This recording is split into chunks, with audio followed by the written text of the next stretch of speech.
All right, we are planting our garden from this year, as you can see behind me. It's about 30 by 30, maybe 25.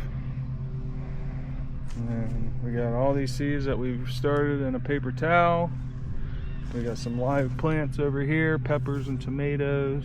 Some more peppers and tomatoes that we started from seed. And we're doing the corn now by seed. Basically, we took a tape measure every foot down this green line, and I burn a hole in it with a butane torch. And as you can see, that's what you get. So we got 1, 2, 3, 4, 5, 6, 7, 8, 9, 10, 11, 12, 13, 14, 15, 16, 17, 18, 19, 20, 21, 22, 23, 24, 25, 26, 27 holes per row for corn. And we'll probably, I don't know how many seeds we got per pack, but we might be able to get 3 or 4 rows of sweet corn. And then the rest will be our other stuff.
All right, so I time-lapsed us planting or making the holes for the corn.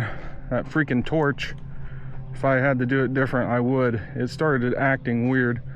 I got 4 rows, 27 rows, should be 101 stalks of corn. I don't know if you get 1 or 2 years per corn. Most of the holes look good, except for here. The wind got it, and it really made a big hole. And that's like almost the size of my shoe. The whole reason we're putting this down is weeds. We work 5 days a week. We have to mow. We got quite a big yard to mow, almost an acre with this back lot up there. And it's just, we can't spend every day out here with weeds. We tried doing this once with baskets, with those bags, and then the stuff just didn't work out very good. So last year we did plastic and it worked out great. Everything grew, but we didn't go as big. We only did a few plants in a lot smaller garden.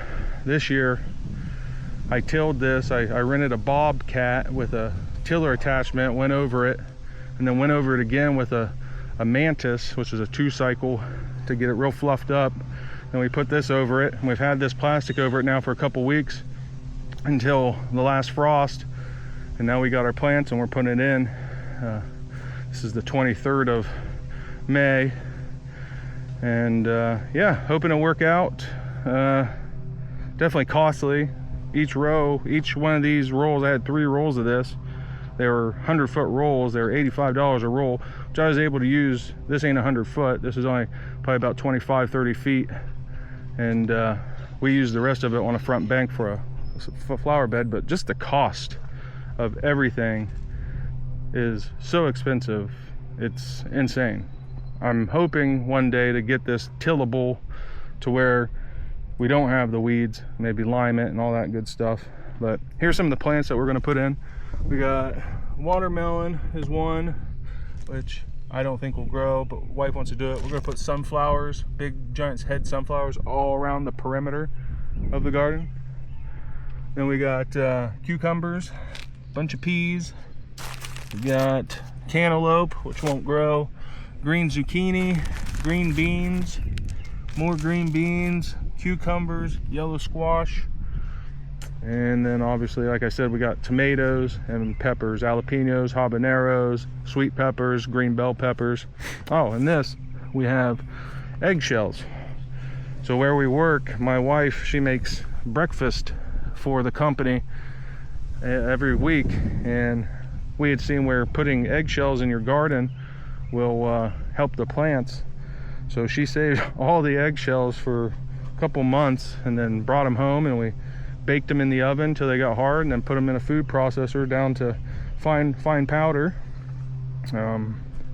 This is the torch I was using. It was like a $20 combo kit I got from Menards, and it is horrible. I should just got a little hand torch from the gas station. They got these little things that you can write on labels for your plants. I'm gonna put them at each end of each row, I guess. And then finally, I got T-posts that we've had from the past, and I'm gonna go all the way around the garden, and I'm gonna pound them in. And then we got chicken wire I'm gonna round to keep the rabbits out and the deer out. All right, so far we got the corn, 4 rows of corn, 27 holes per row for 101 holes. Carrots, we're gonna attempt this for carrots. I don't know how many holes there are, but every 4 inches all the way down. Skip the space, probably about 1.5 to 2 foot. And then we got green beans, every single 4 to 6 inches all the way down. Skip the row, another row of green beans, same thing, 4 to 6 inches all the way down. And that is almost half of our garden, which is corn, carrots, and green beans. And we still would like to put in cucumber, zucchini, squash, and the peppers and the tomatoes. So we're definitely not gonna have enough room for everything. So we'll be back. All right, we're gonna lay out our potted pepper plants where we want them. All right, started. You do this pretty sweet in between that banana pepper, then we'll do these bell pepper.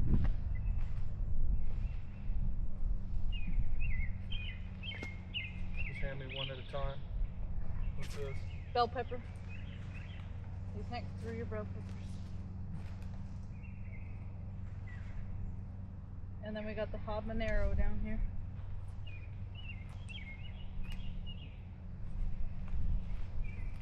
This is the hato. You probably want to leave a good space between this one so it'll cross pollinate.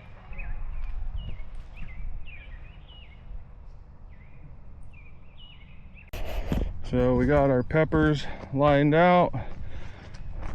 Same method as we did before. I'm going to burn holes.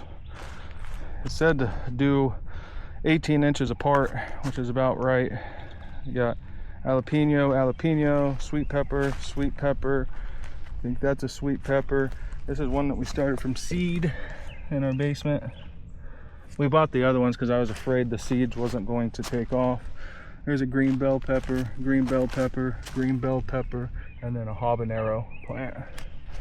And then we still have all these seeds over here that we started that we're not even going to be able to plant. Those are all pepper plants that we started from seed. Those are all tomato plants we started from seed. So probably shouldn't have wasted the time and money on the seeds. So I'm going to get these holes burnt and these planted, and I will put you on a time lapse. All right, I'm gonna bring you in and show you how we're going to do this. Try not to step on my plants. Dig down into the dirt.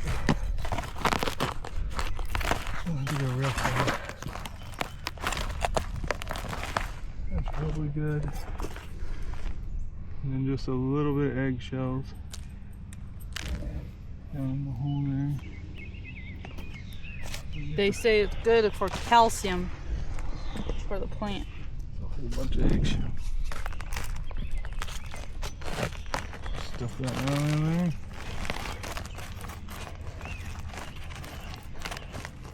Actually good, because they say not to get the top of the plant covered in mud like that.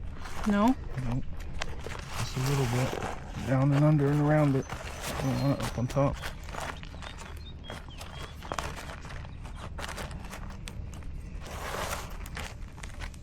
So just stuff it underneath it. Yep. Go around the back side of it. Cover the roots right there in front.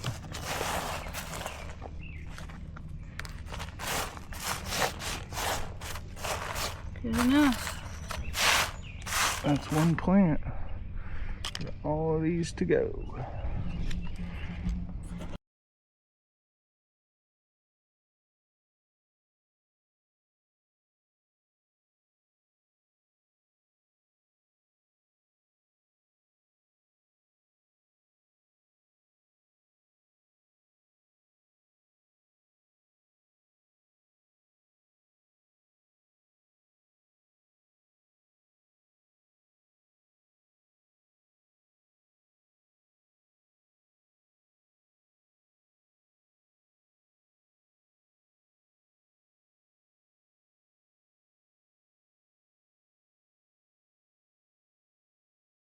Alright, we got all of our pepper plants in.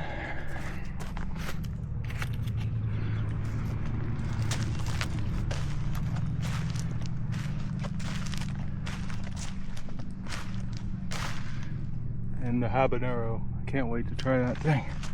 I like spicy stuff. Make a lot of salsa. Get some of that dirt back in there. Maybe one more. Mm-hmm. How big of a spacing? Like that much?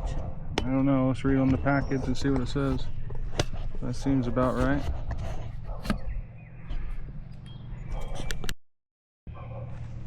Alright, now we're going to put in our tomatoes. 3 to 2 feet. Yeah, so that's about right. Get 3 plants in here at the end of the pepper row.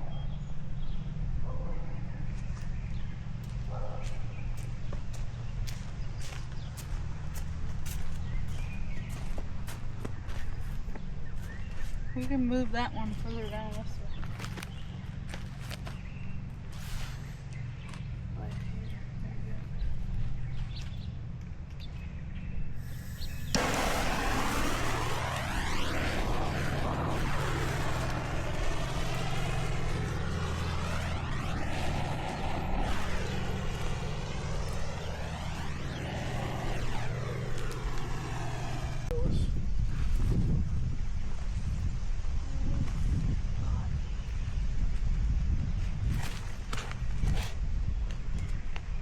All right, little update.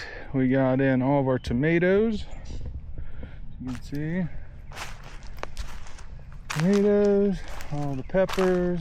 We got more tomatoes down there, and now we're doing rows for peas. We're gonna run a trellis down the center of all these little pea holes. We started the peas in a wet paper towel. You can see that they're Some of them have started. already starting to open up. Just Super give cool. us, do some faster. Just making a thumb hole, finger hole, sticking them down in there and covering them up. And the ones that don't pop up, then we will replant. So that's 3/4 of the garden already. Again, there was corn, carrots, 2 rows of green beans, tomatoes, peppers, and peas. And then we got this last little section here. So we'll be back. Little update here.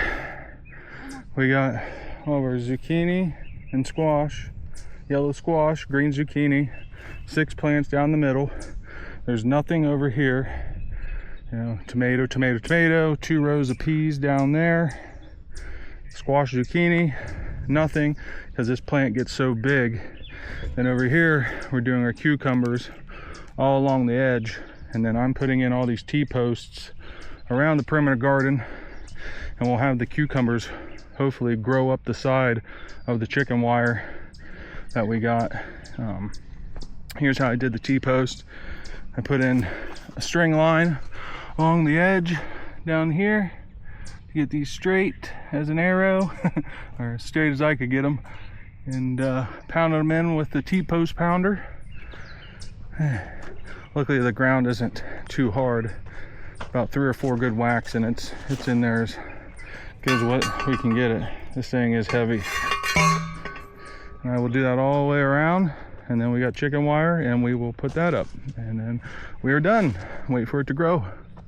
So I'll follow back up once I get the post put in, or maybe I'll do a time lapse so you can watch me put in the posts.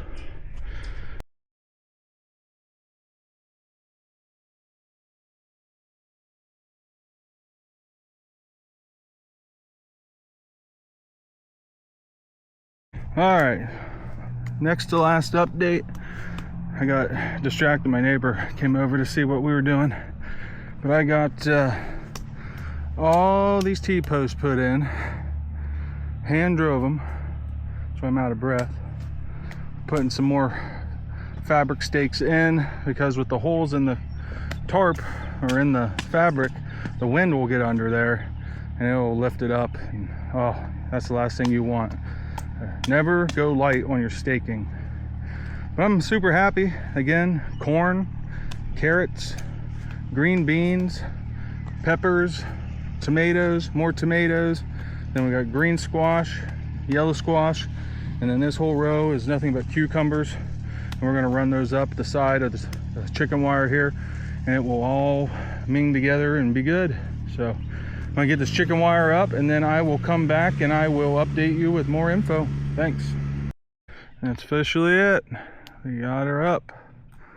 I didn't film us rolling this chicken wire around it, but it was a job and a half. I'll be able to frame out a door here with some 2x4s, some treated 2x4s, and have that set up. But yeah, I don't think it looks too bad. I guess the question will be is, we'll keep the rabbits out, and time will tell.